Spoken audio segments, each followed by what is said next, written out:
नमस्कार साथियों, प्रेम की बात और फैक्ट्स बाय प्रेम में आप सभी का स्वागत है। उम्मीद करता हूं आप सभी बेहतर होंगे। दोस्तों, ट्रंप अभी जिस प्रकार से बौखलाया हुआ है, उसने अमेरिका के राष्ट्रपति का पद लेते ही विश्व मंच पर जिस प्रकार से हर एक देश को टैरिफ लगाने की बात कर रहा है, लगा रहा है, कभी 50%, कभी 40%, कभी 35%, भारत पे भी उसने 25% का टैरिफ लगाया था।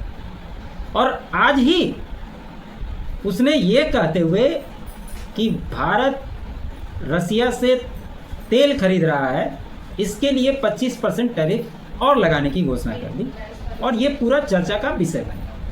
लेकिन इसके उलट इससे पहले अमेरिका के इतने राष्ट्रपति बने, जो बाइडेन जो इससे पहले थे, उनके बारे में कहा जाता था कि वो सबसे स्लो राष्ट्रपति हैं और इसी वजह से वो चुनाव हारे और डोनाल्ड ट्रंप को दोबारा मौका मिला। लेकिन इनके चुनाव जीतने के पहले जो लोग कयास लगा रहे थे कि डोनाल्ड ट्रंप के आने के बाद अमेरिका और भारत के रिश्ते में एक नई दोस्ती, नया व्यापार देखने को मिलेगा, वो उसके उलट अभी पता नहीं ट्रंप के दिमाग में क्या फितूर समा गया है। वो हर एक देश को टैरिफ की ही बात करता है। अच्छा, अपने देश के जो विपक्षी पार्टियां हैं, वो भी जैसे ही ट्रंप बयान देता है, ये लोग भी लगातार बयान उसी के बयान के अनुसार बयान देना चालू कर देते। जिस प्रकार से ऑपरेशन सिंदूर में पाकिस्तान के डीजीएमओ लेवल के बातचीत के बाद ऑपरेशन सिंदूर को स्थगित किया गया था, लेकिन डोनाल्ड ट्रंप बड़बोला है, हर जगह पे बयान है, मैंने रुकवा दिया, मैंने रुकवा दिया, मैंने रुकवा दिया बोल करके कई बार लगातार बयान दिया। और मैं बहुत अच्छा डील भारत को दिया है, पाकिस्तान को दिया है, ये बताया। और हमारे देश के विपक्ष ने भी इस बात को लगातार उठाया कि ट्रंप बार बार बोला।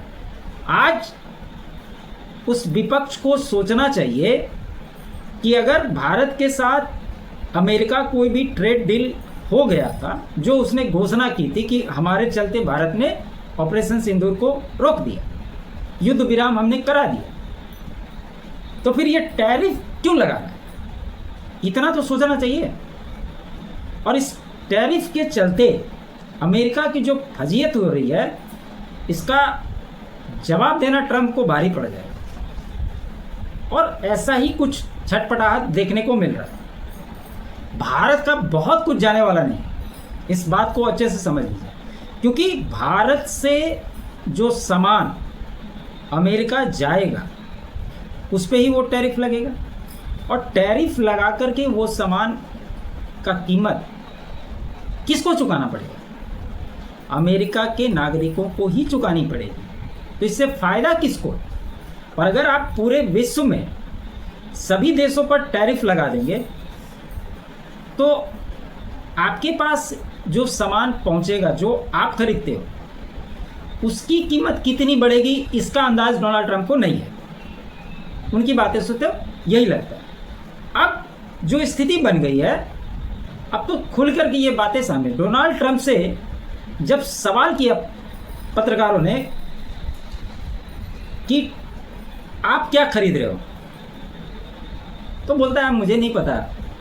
जब उसको भारत ने कहा था कि रूस से यूरेनियम और खाद ले रहा है अमेरिका, और इसी के संदर्भ में जब सवाल किया गया तो कहता है इसके बारे में मुझे जानकारी नहीं है। अब बताइए ये किस प्रकार का राष्ट्रपति? अब चूंकि ये भारत के कहने के बाद इंटरनेशनल मीडिया भी इसको बहुत उठा रही है और इसके चलते स्थिति ये बनी कि अलग अलग देशों ने भी इसके खिलाफ बोलना चालू कर दिया। इन्होंने जो 50% टैरिफ लगाया है, इसका स्टार्टिंग जो डेट जो है वो 27 अगस्त से एप्लीकेबल किया है ना। अब जो ब्राज़ील के राष्ट्रपति हैं, उन्होंने गजब का जवाब दिया ट्रंप को। ट्रंप का मुंह छोटा सा हो गया होगा, जो अपने आप को इस दुनिया का दादा समझता है, उसकी दादागिरी को जिस प्रकार से सारे देश मिलकर निकाल रहे हैं, ये आने वाले समय में ट्रंप के लिए बहुत भारी पड़ने वाला है। उन्होंने स्पष्ट कहा कि ट्रंप को फोन क्यों करूं। ट्रंप ने कहा था कि पूर्व जो राष्ट्रपति थे उन पे देशद्रोह का मुकदमा लगा था, उनको फ्री करने के लिए बोला, तो मैं टैरिफ को कम करूंगा। 50% टैरिफ ब्राजील पे भी लगाया हुआ। तो उसने स्पष्ट कर दिया कि मैं कोई भी ऐसा डिसीजन मानने के लिए बाध्य नहीं हूं। और उन्होंने तो सीधे सीधे कह दिया कि ट्रंप को फोन क्यों करूं, मैं तो पीएम मोदी से बात करूंगा। टैरिफ बार के बीच ब्राजील के राष्ट्रपति का बयान। उन्होंने कहा पीएम मोदी को करूंगा फोन। ये जो ब्राजील के लुला दा सिल्वा हैं, इन्होंने कहा, साफ किया कि ट्रंप से बात करने के मूड में नहीं, क्योंकि ट्रंप बातचीत के लिए तैयार ही नहीं। उन्होंने कहा मैं शी जिनपिंग को फ़ोन करूंगा, मैं पीएम मोदी को फ़ोन करूंगा, मैं पुतिन को नहीं बुलाऊंगा क्योंकि वह अभी सफ़र नहीं कर सकते, लेकिन मैं कई और राष्ट्रपतियों से बात करूंगा। असल में ट्रंप को इस बात से भी गुस्सा है, जो ब्रिक्स समिट हुआ, ब्रिक्स के जो देश हैं उसमें ब्राज़ील भी है, रसिया भी है, चाइना भी है, इंडिया भी है। तो उसको लगता है कि अगर ये लोग मिलकर, खास करके चाइना, रसिया और इंडिया, ये अगर कोई गठजोड़ बना लेते हैं तो ये अमेरिका के लिए आने वाले समय में बहुत ज़्यादा नुकसानदेह साबित होगा। और इसलिए उसके बयानों में इन बातों का स्पष्ट दिखाई देता है। वह स्पष्ट तौर पे कहता है कि ब्रिक्स को सपोर्ट करने वाले देशों को 10% एक्स्ट्रा टैरिफ लगे। उन्होंने कहा कि ब्रिक्स में भारत, रूस और चीन जैसे मुल्क शामिल हैं। अमेरिका अक्सर इन देशों पर डॉलर के एकाधिकार को कमजोर करने का आरोप लगाता रहा। इसको डर इसी बात का कि लोग कहीं दूसरा कोई करेंसी अगर लॉन्च कर दिए तो हमारा डॉलर का क्या है। इसको इस बात की चिंता और इस बात की चिढ़ भी है। ट्रंप ने धमकी दी है कि ब्रिक्स की नीतियों का समर्थन करने वाले देशों पर 10% अतिरिक्त टैरिफ लगाया जाए। तो भैया 10% या 100% लगा, 500% लगा, फर्क कुछ भी नहीं पड़ता। जब सही लगेगा तब बात करेंगे। ट्रंप के 35% टैरिफ के ऐलान के बाद कनाडा के पीएम ने कहा, प्रधानमंत्री मार्क कार्नी ने कहा कि वह ट्रंप से तब बात करेंगे जब उसका कोई मतलब होगा।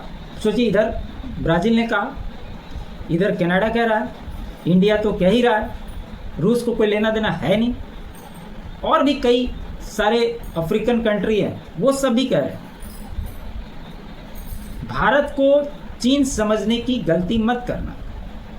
ये कौन कह रहा है? टैरिफ धमकी पर घर में ही गिरे ट्रंप। जबरदस्त क्लास लग रहा है ट्रंप का। ये इन्हीं के देश की रिपब्लिकन नेता और पूर्व राजदूत निकी हेली ने कहा कि चीन को छूट मिल रही है जबकि भारत जैसे मजबूत सहयोगी पर दबाव डाला जाए। ट्रंप को चीन और भारत के साथ एक जैसा बर्ताव नहीं कहना चाहिए। इसके अलावा सोशल मीडिया में उन्होंने पोस्ट करते हुए कहा कि भारत को रूस से तेल नहीं खरीदना चाहिए, लेकिन चीन जो हमारा दुश्मन है उसको रूस और ईरान के तेल का सबसे बड़ा खरीदार है, उसे 90 दिन की टैरिफ छूट मिल जाती है। चीन को छूट मत दीजिए और भारत जैसे मजबूत सहयोगी से रिश्ता मत बिगाड़िए। ये उन्होंने सीधे सीधे ट्रंप को नसीहत दी है। अब कहने के लिए तो लोग कह रहे हैं कि भाई इससे ये हो जाएगा, वो हो जाएगा, ये भारत को कोई नुकसान नहीं। जब अमेरिका की कंपनी एप्पल जो भारत में आईफोन का निर्माण कर रही है, इसके सीईओ को बैठाकर बोला कि भैया तुम भारत में निर्माण मत करो, उसने सीधे सीधे मना कर दिया। और आज दुनिया के देशों में जो आईफोन बिक रहा है उसका 45% निर्माण भारत में हो रहा है। तो जब तुम्हारे देश के ही कंपनियां तुम्हारी बात सुनने को तैयार नहीं है और तुम सोचते हो कि मैं पूरे देश में जो मर्जी होगी वो कर लूँगा, ऐसा नहीं होता है। ये बातें ट्रंप को कब समझ में आएगी ये तो नहीं पता, लेकिन जिस दिशा में ट्रंप बढ़ रहे हैं ये अमेरिका के लिए आने वाले समय में बहुत बड़े खतरे की घंटी है। ये समझना बहुत ज़रूरी है। अब टैरिफ वार पे क्या कुछ होगा, अभी प्रधानमंत्री चाइना जाने वाले हैं एससीओ समिट में, और अजीत डोभाल साहब रूस गए हुए हैं जहां पर राष्ट्रपति पुतिन से उनकी मुलाकात होनी है। वहीं अमेरिका के भी डेलीगेशन गए हुए हैं रूस मुलाकात करने के लिए। इसका क्या साफ संदेश निकल करके आएगा ये देखना दिलचस्प होगा।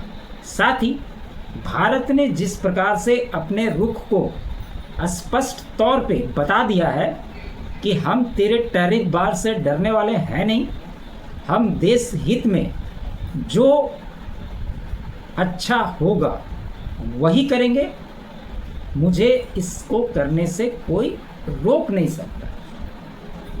तो देखते हैं, अभी 27 अगस्त का डेडलाइन दिया है इसको चालू करने का। उससे पहले अमेरिकी डेलीगेशन आना है इस ट्रेड डील को बात करने के लिए इंडिया में।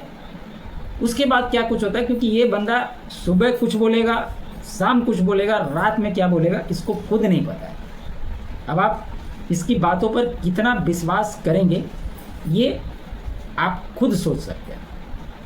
आपकी क्या राय है इसके बारे में कमेंट के माध्यम से ज़रूर बताइए,